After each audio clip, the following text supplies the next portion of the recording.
Ustaz, saya mau tanya. Setelah saya dengar ceramah Ustaz, saya mau tanya. 2 kali diulangnya. Pak Ustaz, saya mau tanya. Setelah saya dengar ceramah Ustaz, saya mau tanya. Tujuan hidup di dunia ini harusnya seperti apa, Pak Ustaz? Untuk apa kita di dunia ini, Pak Ustaz? Biasanya pertanyaan orang macam ini dia udah di tepi jembatan.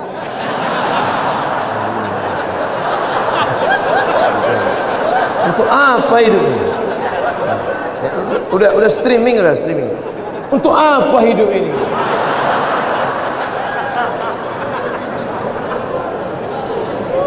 Satu, alladzi khalaqal mauta wal hayata. Allah menciptakan hidup dan mati. Untuk apa? Liyabluwakum ayyukum ahsanu amala. Supaya Allah melihat siapa yang paling baik amalah. Makanya kalau mau jadi pejabat, jadilah pejabat yang amalnya baik. Jadi polisi, jadilah polisi yang amalnya baik. Jadi tentara, jadilah tentara yang amalnya baik. Jadi ustadz, jadilah ustadz yang amalnya baik. Karena kita hidup ini dituntut siapa yang paling baik amalah. Amal bukan sholat, amal bukan baca yasin, amal bukan puasa sunat, itu ibadah. Hebat Pak Bupati kami, Pak Ustaz. Kenapa? Pak Bupati kami rajin sholat duha. Itu bukan amal. Itu siapapun bisa. Sholat duha tak perlu jadi bupati. Betul?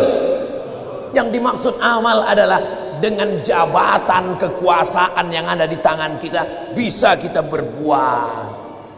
Kalau jadi anggota dewan, buatnya perda syariah. Anak SD tidak boleh masuk SMP kecuali punya ijazah MDA. Setuju?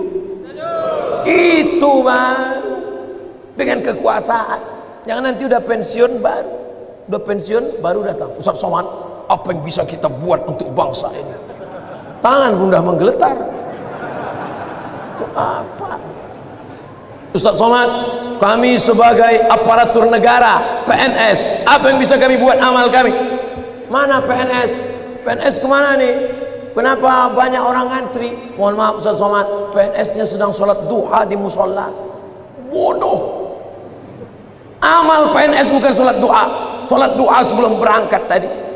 Amalnya sebagai PNS adalah bagaimana melayani masyarakat, dipermudah urusan orang. Urusan KTP Anda masukkan pagi, selesai sore, dikirim melalui pos. Bisa apa tak bisa?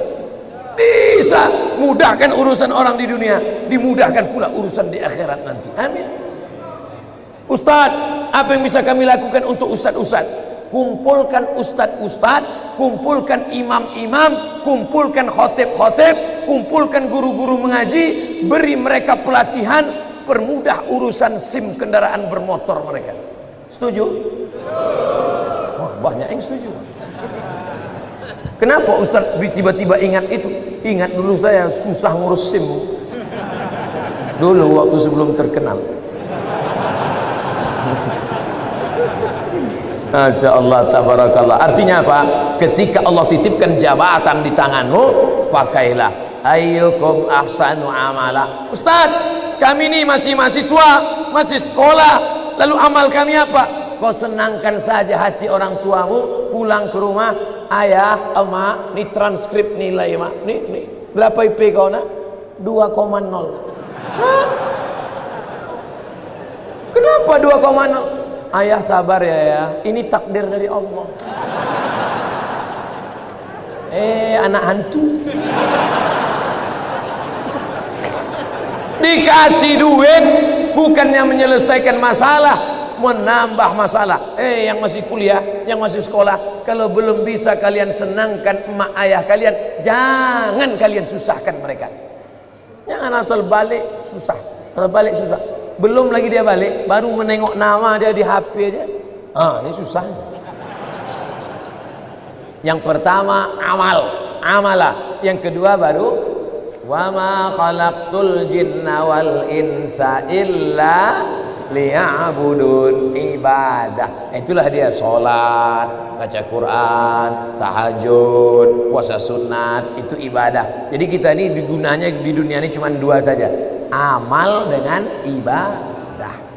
Masuk kantor jam 8 pagi, pulang jam 4 sore, disiplin, tidak bolos ke mall, itu namanya amal. Bapak polisi merazia orang melanggar peraturan, saking kan dia mau menegakkan sampai dipeluknya kaca mobil Kijang Innova. Itu amal apa ibadah? Amal. Amal itu namanya. Ustaz tahu dari mana? Saya tengok tadi di Instagram. Dua itu saja tujuan kita hidup ini, amal dan ibadah. Perbaiki amal, perbaiki ibadah. Banyak orang ibadahnya bagus, amalnya tak bagus. Banyak orang amalnya bagus, ibadahnya tak bagus. Yang lebih parah, amal tak bagus, ibadah tak bagus. Siapa yang amalnya tak bagus, ibadahnya tak bagus, pergi ke jembatan Barelang. Untuk apa ke situ Pak Ustaz? Nah, jangan kau tanya lagi. Saking tak ada lagi kertas dah. Selamat menikmati.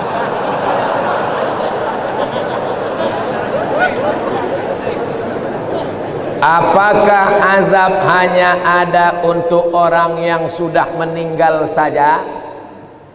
Allahumma inni a'udzubika min azabi jahannam wa min azabil qabri wa min fitnatil mahya wal mamat wa min syarri fitnatil masihid dajjal. Hadis riwayat Muslim.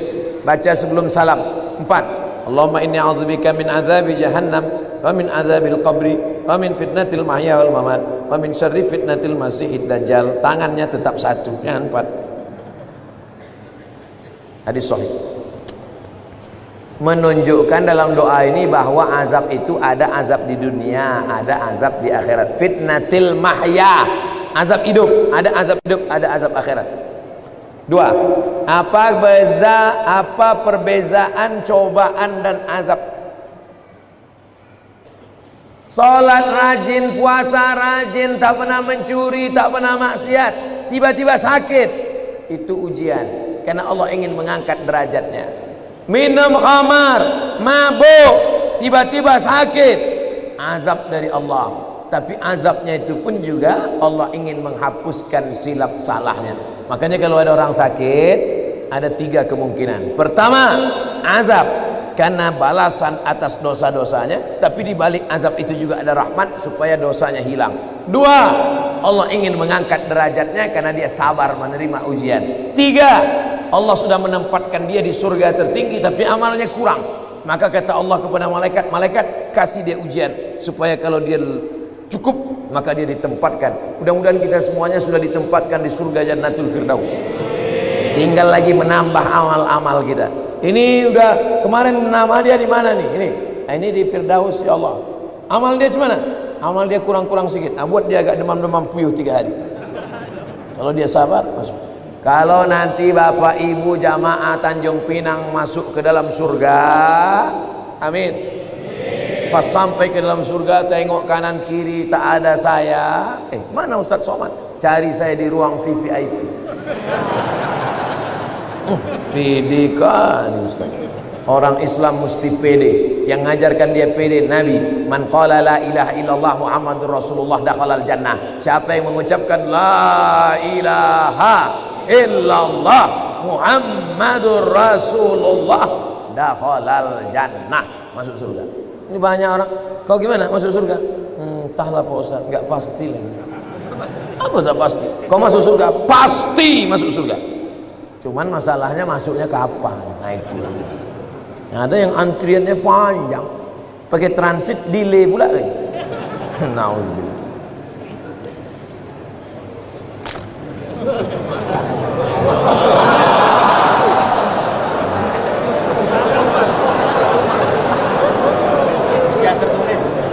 Ujian lisan tertulis. Pertama-tama, mau pakai pertama-tama. Izinkan saya mengirimkan Al-Fatihah untuk Ibunda Ustadz Abdul Somad Hajjah Rohana binti Nuruddin. Al-Fatihah. A'udzubillahi minasyaitonir rajim. Bismillahirrahmanirrahim. Alhamdulillahirabbil alamin. Arrahmanirrahim. Maliki yaumiddin. Iyyaka na'budu wa iyyaka nasta'in ihdinas siratal mustaqim siratal ladzina an'amta 'alaihim ghairil maghdubi 'alaihim waladdallin. Amin. Semoga Allah mengampunkan segala salah dan dosanya. Amin ya Allah. Ketika saya sholat berjamaah, saya berada di saf kedua. Ada makmum di depan saya, sholatnya batal. Terus saya maju ngisi saf yang kosong. Apakah yang saya lakukan itu benar? Atau sebaiknya makmum yang di sebelah orang yang batal itu yang menggeser? Ada dua cara. Mohon maaf saya belakangi tuan-tuan. Yang jadi patokan imam di tengah. Imam di tengah. Lalu kemudian di mana orang yang batal tadi? Di sini. Kalau orang yang batal tadi di sini, maka sop sini rapat kemari. Kalau yang batal tadi di sini, yang sop sini datang kemari. Karena rapatnya kemari, bukan ke sana. Kalau tuan yang di belakang nengok dia tak bergerak, entah saking khusyuk atau dia takut, maka yang belakang ni maju ke depan. Nampak dia? Tengok beberapa detik tak bergerak, maju ke depan. Nah, nanti baru yang belakang pula maju ke depan. Tak boleh ada sop kosong. Dua cara, samping ni ke tengah atau yang belakang tu ke depan.